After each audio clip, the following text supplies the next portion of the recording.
What Senator Cornyn did today was to block the truth about what's happening with the Department of Justice and the Epstein file. It is that on its plain truth, no matter how much he wants to try to dodge that truth. Mr. Chairman, I have to respond. Well, quickly, because I Graham will wants to respond speak. quickly. Clerk will call the roll. Thank No, you. no, Mr. Chairman. Mr. Chairman, I think I'd just like to be recognized. I know Senator Durbin and Senator Whitehouse, who outrank me on this committee, have asked to be recognized as well to speak. I don't want to pick a fight with Mr. Booker either, but I made a motion. Is my motion in order, Mr. Chairman? Yeah, your motion is, Could we have a vote, Mr. Chairman? Pretty can please? have a vote? Yes, call the roll. Thank you. But we clarify, debate? without a discussion on the second-degree amendment? Don't call the roll yet. Without discussion or debate On the, you on just, the motion? Go ahead, sir. I don't want to jump over the ranking member of the. I'll defer. Okay, so Go ahead. Your amendment. I'm reading that Cornyn second degree, and he said a lot of really important things about immigration that are worthy to be discussed. And I'm happy to vote on an immigration bill. I disagree with the death penalty. I will vote my conscience on this. But I want to draw everybody's attention to the first two lines of your second degree. They have nothing to do about immigration. They have nothing to do with the death penalty.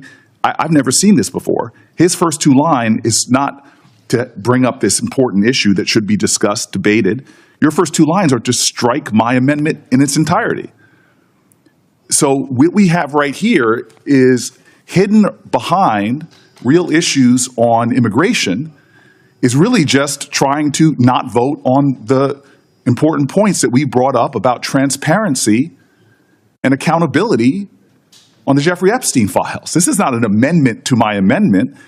This is an attempt to strike what I have a whole list of prominent Republicans, elected leaders, who want the same thing I want, which is just to have transparency on this matter. Can we vote I've on my heard some of the second degree? comments, if I can finish, Mr. Chairman. Go ahead. I have heard public statements by my Senate colleagues on both sides of the aisle. I've heard comments from Republicans on the House side and Democrats on the House side that we want transparency and accountability on a matter of public safety. Senator Cornyn said that Jeffrey Epstein's dead yet, but his victims are not. There are women who have horrific stories of vile violence that was committed against them. We have Pam Bondi, our Attorney General, who said that there is evidence, truckloads of it, as to these crimes, potential co-conspirators, potential others involved. How can we not want to just know what happened? Why are we trying to simply turn away from the highest law enforcement officers in the land, from our FBI director to our Attorney General, who spoke towards crimes committed and others involved in those crimes? Why are we considering an amendment that is hiding behind real immigration issues, but real intent is to strike a simple request for transparency, for accountability, that Republican voices all across the spectrum have been demanding from this president and this attorney general? So if Senator Cornyn is going to offer an amendment, I'm going to offer a third degree that simply strikes his first two lines. I'll vote on your immigration stuff that you so strongly stated that was the importance of this, but you hid the fact that you put here the real intention of your amendment. It has nothing to do with immigration. It says it right here in the first two lines. The real effort was just to not have accountability and transparency. What are you afraid of? Mr. Chairman, may I respond? Yeah, you may respond. I trust the Senate-confirmed Attorney General of the United States to make the proper legal analysis to determine what of the Jeffrey Epstein files can be released. He was confirmed by the United States Senate as Chief Law Enforcement Officer of the United States. I trust her to make the right legal determination. But I would ask my colleague from New Jersey, you claim you care about the victims. Do you care about Tammy Noble's Do you care about Marie Vega, the angel moms who lost their loved ones, their children, to the acts of an illegal alien who never should have been here in the first place? Do you care about them? Can I respond to the senator's question? Sir, I've known you for 14 years. You and I both care about victims of crime. And to suggest otherwise is stunning to me. Senator, if I may finish, sir, Senator, I asked allowed you you a to question. finish. I asked sir, you a question. And I'm trying to I didn't answer. make an accusation. Mr. Chairman, I asked you Mr. a Chairman, question. Mr. Chairman. Answer the question. I should have allowed a time to respond to the senator's question. I did not interrupt him, and now he's interrupting me. Please It is proceed. another violation of the decorum of this place. Go ahead, Senator Booker. Senator Cornyn, both you and I have spent our lives. I know your record. I know your history. I know what you've done. I would never, ever question whether you care about the victims of a heinous crime. Mr. Chairman, please help me. You ask me if I care? Absolutely. Thank you. No, I'm not finished yet. Well, thank you for answering the question. Well, I'm going to answer the question in full. You are not sincere.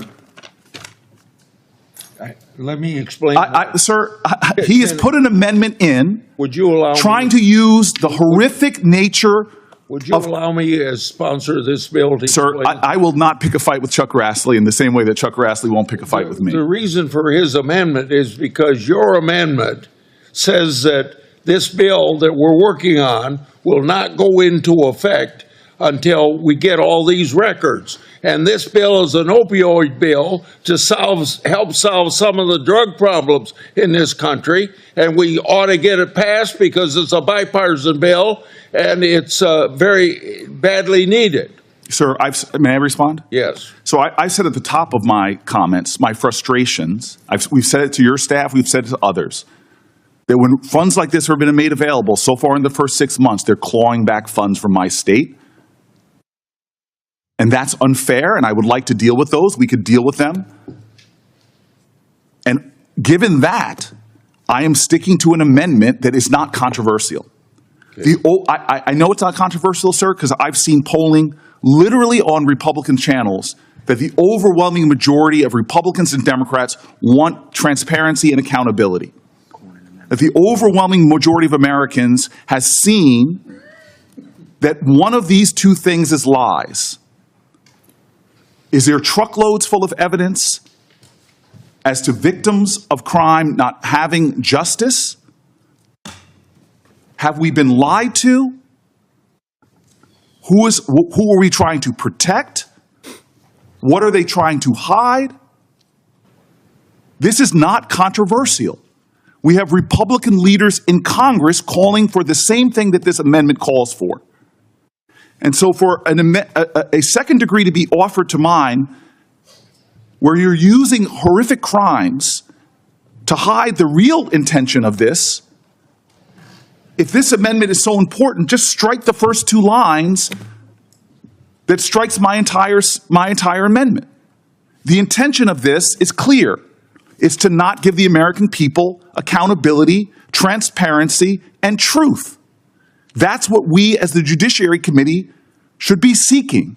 So I offer a third-degree amendment, preserving every noble thing that the senator from Texas said he wanted. You can't offer third-degree amendment. I can't offer a third degree. Then I ask that we strike the true intention of his amendment, the first two lines. At this stage, you can't offer a third-degree amendment. If there's some way for you to do that, I don't know what it is. Yeah, may I respond? Yes. Briefly. Then we'll have a roll call vote, because I know you folks want to get votes on your amendment. I asked you to withdraw them, and you aren't withdrawing them. So Well, I go just ahead want to and ask a question, Mr. Chairman.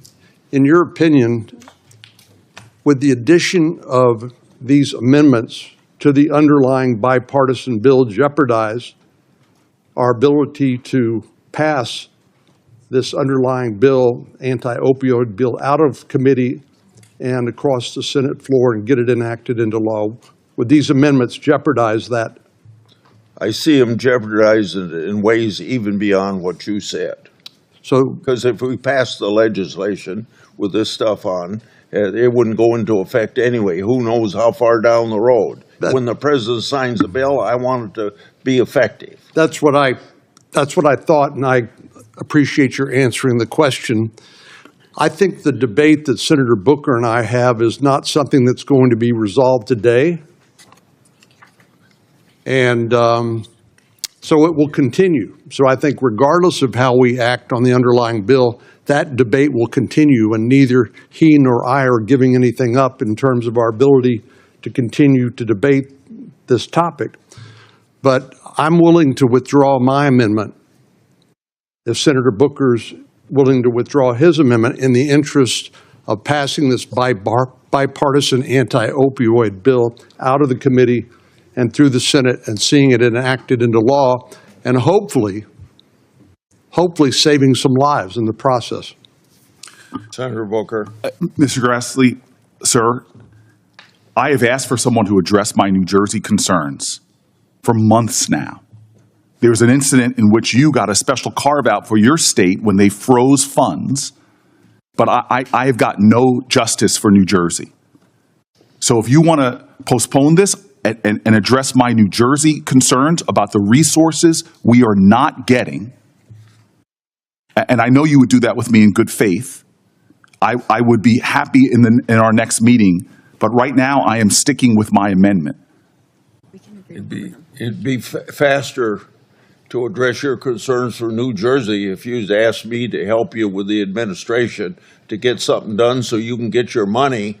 Sir, I've got no, not from you. Then if you do it through the legislative process, tell me that.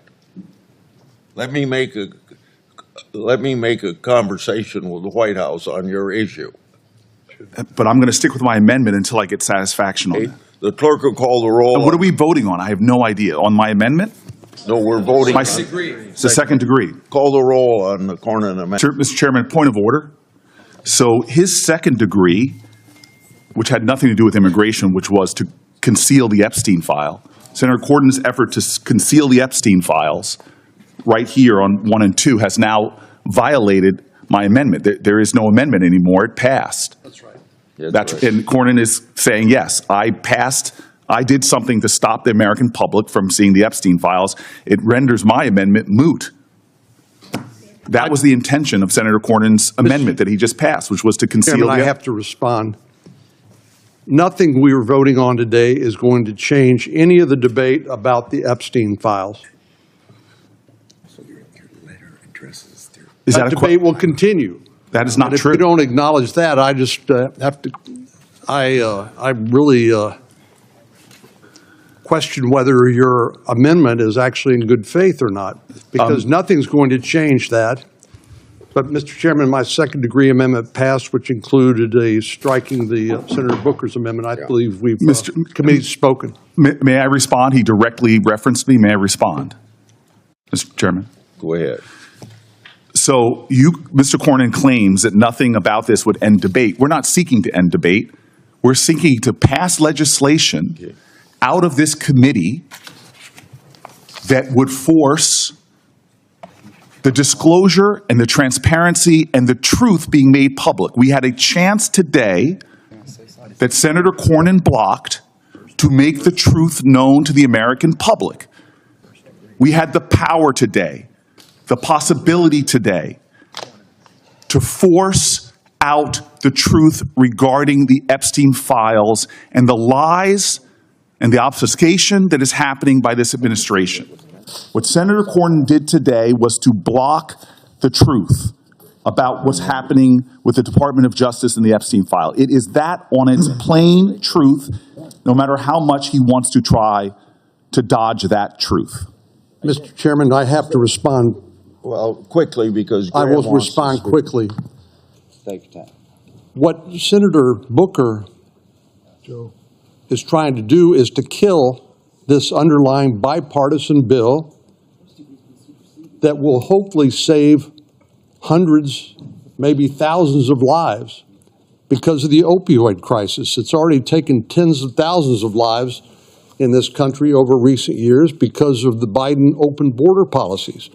So I'm simply trying to preserve this bipartisan legislation, again, that will save lives. The debate that he and I are having over the Epstein files, I doubt will be resolved today based on any amendments either he or I offer. So that's the reason for my amendment, because I want to save lives from the opioid crisis. And I believe his amendment is a distraction from that and actually will jeopardize seeing this bipartisan legislation enacted into law.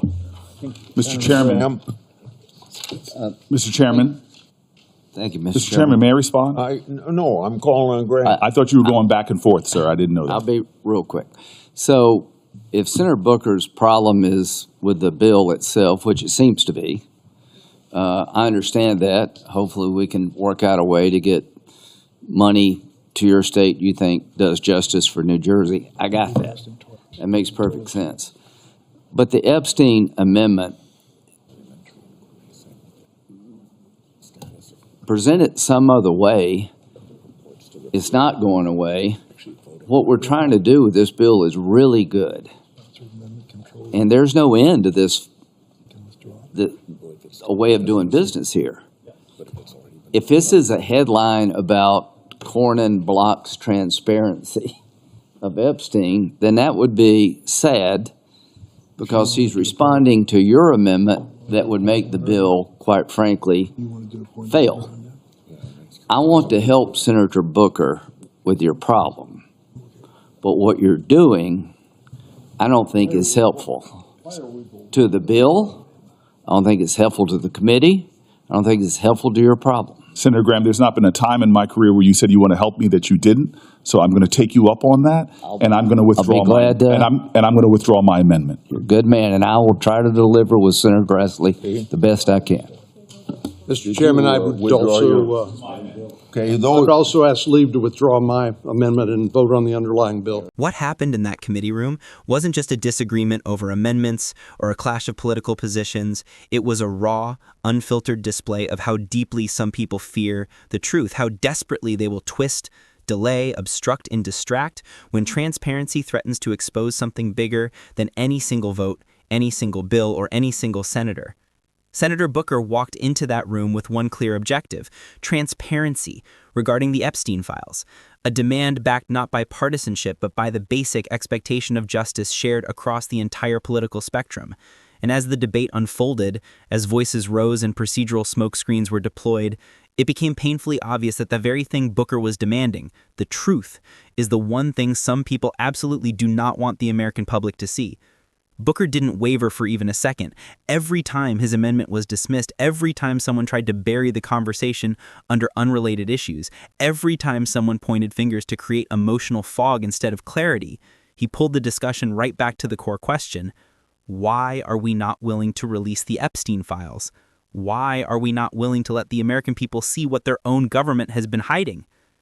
And as he spoke, his frustration was not the frustration of politics. It was the frustration of someone fighting for victims who were ignored for years, victims whose stories were minimized, victims whose trauma was overshadowed by the influence and power of the people Epstein was connected to. Booker called out that contradiction directly. How can anyone claim to stand for victims, to care about justice, to support accountability, while simultaneously blocking an amendment designed explicitly to force transparency about one of the most disturbing criminal networks in recent history? That contradiction sat in the committee room like a shadow no one wanted to acknowledge. And when Senator Cornyn attempted to derail Booker's amendment by tucking a procedural strike into the first two lines that had nothing to do with the supposed purpose of the amendment, it exposed the truth of the moment. This wasn't about immigration or procedure or bill timelines. It was about preventing the release of information. It was about making sure certain truths stayed buried. It was about fear. Fear of what those files contain, fear of what names might surface, fear of which institutions might be implicated, fear of which powerful individuals might no longer be protected once the truth is out. Booker made sure that fear was exposed. He made sure people watching could hear it, feel it, understand it. And as he spoke about the victims, about the Attorney General acknowledging truckloads of evidence, about the bipartisan calls for accountability, about the mountain of questions that still remain unanswered, it became clearer and clearer that his demand was not controversial, unless of course you have something to hide. That's why today was so revealing. When someone pushes for transparency and the immediate response is resistance, excuses, procedural gymnastics, and emotional misdirection, the question practically asks itself, what are they protecting? Who are they protecting? And why? Booker didn't accuse individuals of indifference toward victims. He didn't question their humanity. He didn't undermine their decades of service. But he did refuse to let them hide behind the shield of caring about victims while simultaneously refusing to grant transparency to victims of another heinous crime.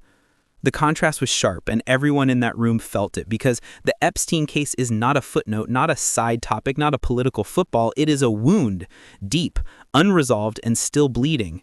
It is a story of violence, exploitation, power, corruption, and unanswered questions. It is a story with victims whose voices were suppressed for years, who were silenced by wealth and influence, who were left to fight alone while powerful men and institutions pretended the crimes were isolated incidents rather than systemic horrors. Booker stood for those victims in that room. And while others may have tried to imply the debate wasn't the right time, or that the bill at hand might be jeopardized, or that the Attorney General should decide what gets released, Booker's message was simple and undeniable. Justice delayed is justice denied. And justice cannot exist without truth. As the vote was taken and the amendment to strike down his proposal passed, the room felt different. It felt smaller, it felt heavier, because for all the talk about procedures and priorities, the truth remained the committee had voted to block transparency. Booker said it clearly, they voted to conceal the Epstein files. And in that moment, no one could deny what had happened. No one could pretend the intention was something else. No one could spin it into a misunderstanding. Booker exposed the intention behind the amendment with a surgeon's precision.